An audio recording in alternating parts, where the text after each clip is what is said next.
Shadowlands Season 1 was my first season playing Mythic Plus, and I went from depleting 2s to timing 20s. I want to show you the techniques that I use to improve as a healer, and show you how you can use them yourself to improve your gameplay. The first thing you should do is record and log all of your runs. You never know when you're gonna have some crazy moment that happens in a key and it ends up being a really good learning opportunity.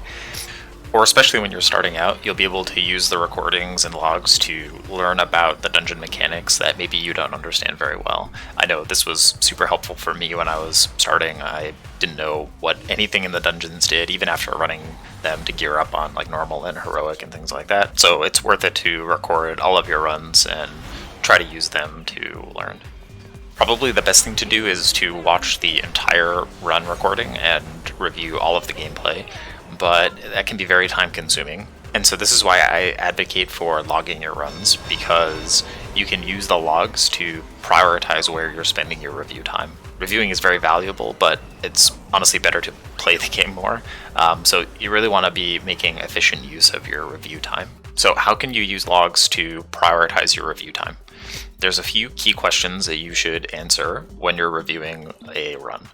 The first thing that you should do is head down in the summary section to the deaths section and take a look at the deaths and figure out what happened in each one of these.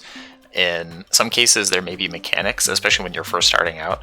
There are going to be mechanics that you maybe don't understand, and so reading the tooltips and trying to understand what you or your team should do to prevent the death in the future is really, really valuable. That's priority number one, is studying the mechanics and knowing what everything in the dungeon is going to do. The next thing you can do is find deaths where maybe it wasn't a strict mechanical failure, but there may have been something that you as a player could do to help your team survive. So I see this pair of deaths at around 9 minutes in to Dark Bolt. So what I'm going to do is open up the VOD and go to that time and watch and figure out what went wrong. So let's watch first in real time. So we see all of these casts going off. Our team is using AoE stops to prevent them, and now a bunch of casts go off and our team is dying.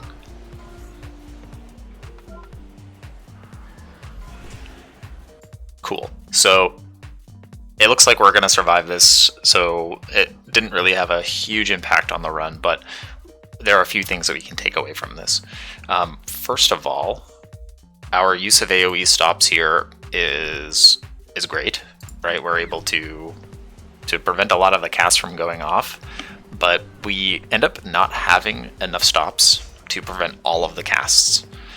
So in the future, what I should think about is, how can I be ramping on my team before we run out of stops so that I can use, for instance, I have Flourish available.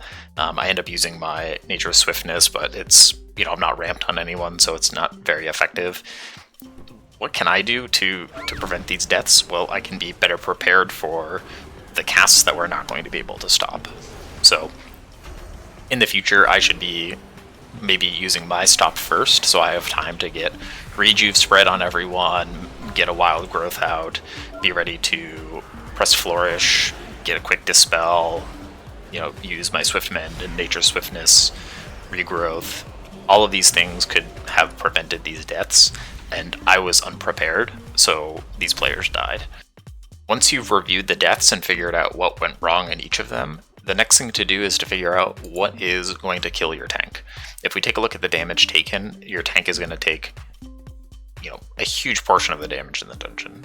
That's their job, is to take damage for all of the other players. So you're going to be spending a ton of time healing the tank, and understanding what's dangerous is a really good use of your time when reviewing runs. So let's switch over to this 19 Tyrannical Spires and take a look at what is killing our tank. So again, we're going to go to damage taken. We're going to click on our tank. And then I like to switch to taken from source, and this will tell me what mobs are most dangerous for the tank. So given that this is a Tyrannical week, seeing bosses near the top here is not too surprising. We'll be able to deep dive on what exactly is causing damage from these bosses later on, but one thing I like to do is figure out which of the regular trash mobs are going to be most dangerous. And so we see here Ether Divers are dealing a ton of melee damage to the tank. They have this Insidious Venom, which we know is a magic effect that we can dispel, so we should look to maximize our dispels on the tank for that. And so from here we can learn that anytime we're pulling an Ether Diver or multiple Ether Divers, we should be ready to be putting a lot of healing into our tank, help them kite, be using Iron Bark, things along those lines. And given that this list is sorted by damage to your tank, this is a great way to prioritize your study of what different mobs and bosses in the dungeons are doing to your tank, and how you can plan to keep your tank alive during these pulls. The next thing we'll want to do is study different boss mechanics. So let's take a look at the third boss. We see here this Anima Surge, and maybe we don't understand exactly what's causing this damage. So what I like to do is click in and find when in the run this is happening. So I see this is at around 25 minutes into the run. So what I'm going to do is go to that point in time in the run and rewatch and try to figure out what's going on. So we see that the boss is entering the intermission phase, they're channeling Recharge Anima, and the ordinances are dropping, or that were dropped earlier, are now spawning these orbs, and our tank is soaking them. So we're prepared for this, we're using Iron Bark, our tank is using AMZ, and we're ready to go.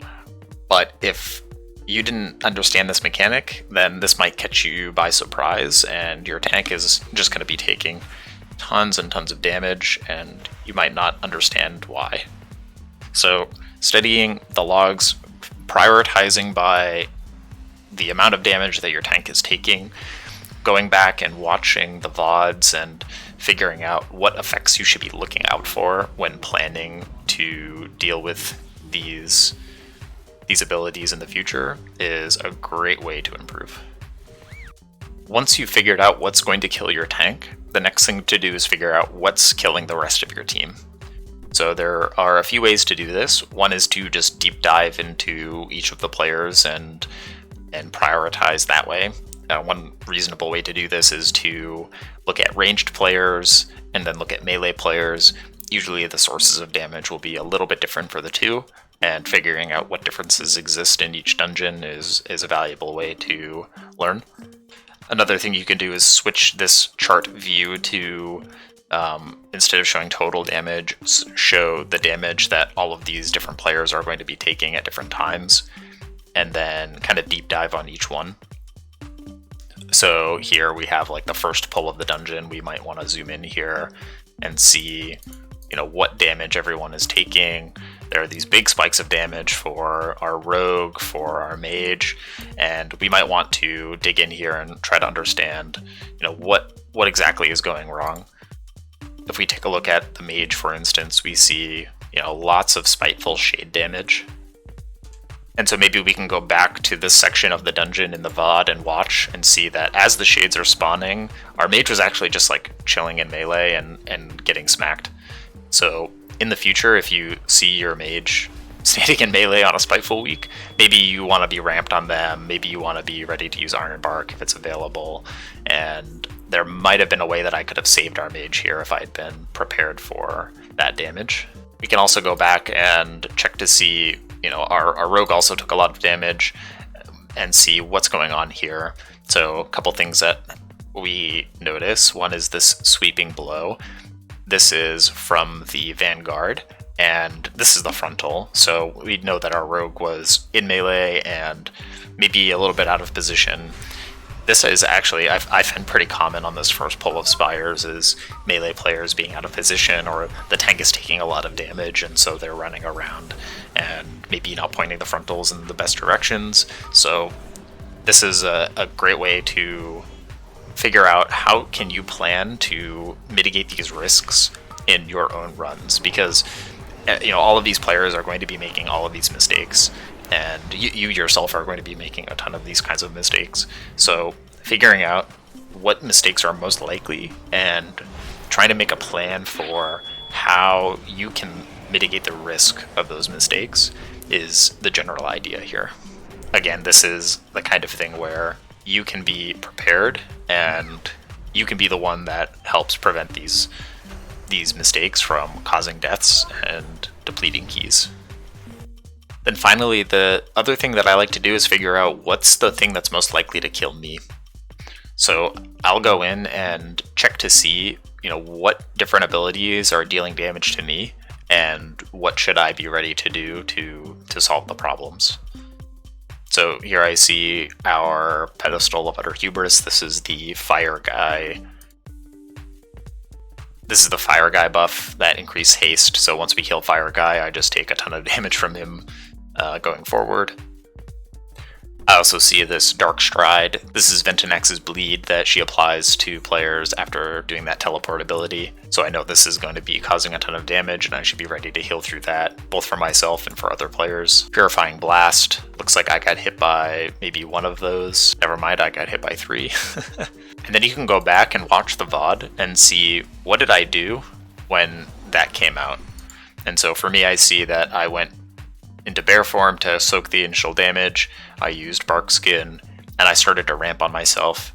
So in this case I did the right things, but if you aren't expecting to take this much damage, then this could be a fatal mechanic. So it's worth figuring out what sources you're going to be taking damage from and kind of coming up with a plan for how to solve the problem. Another thing that's really helpful actually is having your gameplay reviewed by another player, either another player that's around your level and just does things maybe a little bit differently so you can get a different perspective, or a player that's better than you and can show you tips that might be hard for you to think of on your own. So I was lucky enough to have my gameplay reviewed by Growl in early 2021, and that was honestly really helpful. It was great to hear from his experience and kind of see what he would have done if he were in the same situations that I was in at the time in the key that he reviewed. So a couple things that I recommend doing here. One is consider joining my Discord and submitting gameplay for me to review. I'm comfortable reviewing Resto Druid keys up to, say, the 2021 level, maybe a little bit higher, but not much higher than that.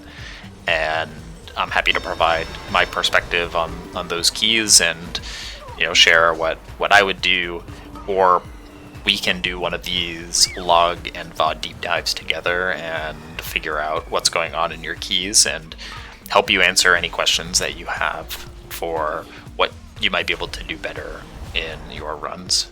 I also highly recommend joining Growl's Discord. He has set up a similar channel. He set it up way before I did. I actually got the idea from him for having viewers submit their gameplay, but what you can do is submit your clips there, and there are a bunch of people in his community that will also help you review your gameplay.